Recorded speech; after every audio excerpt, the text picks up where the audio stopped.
magaalada Cadaade ee xarunta baarlamaanka dawlad goboleedka Galmudug ayaa maanta waxaa ka furmay bandhig carweedka buugaagta oo lagu magac daray Cadaade Book Fair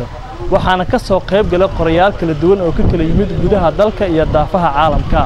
bandhig carweedkan ayaa waxa uu socon doonaa muddo 2 maalin ugu horreyn munaasabada furitaanka ayaa waxaa ka hadlay gudoomiyaha degmada Cadaade Cabdullaahi Cabdiraxmaan Xuseen Tootoole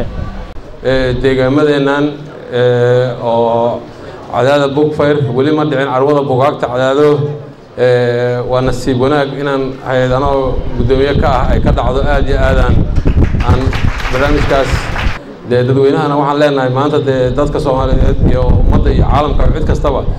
qoristu waa garanaynaa waa kaalinta koobaad oo qof walba qof aan maanta wax qori aqooni meel lama aadi karo waxna ma qabsan karo mobilka xitaa ma dirsan karo marka waa muhiim in dadka lagu dhiirigeliyo carwooyinkaas la furo oo laga wada qayb galo oo qof walba uu barnaamijkaas gacan ka geysto oo Soomaaliya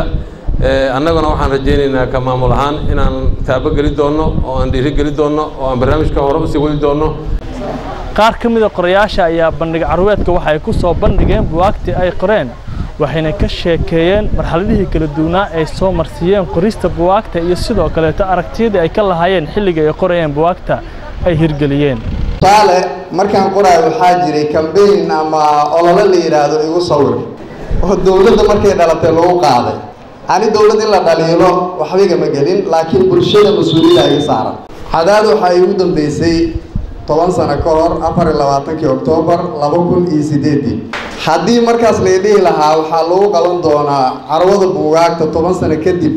waan yaabi lahaa ama qosli lahaa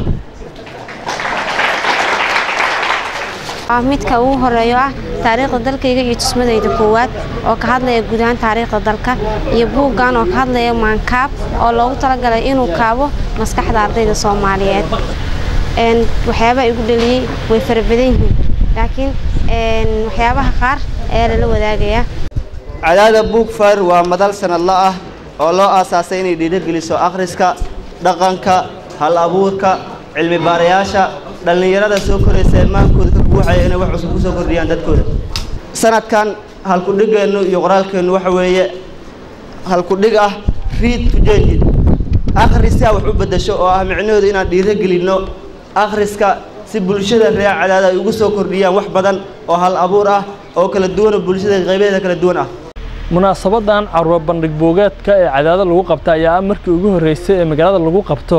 waxay noqonaysaa Cadaade magaalada shanaad ee lagu qabto bandhigga buugaagta Maxamed Maxamuud oo aadan TV-ga caalamiga Universal Cadaade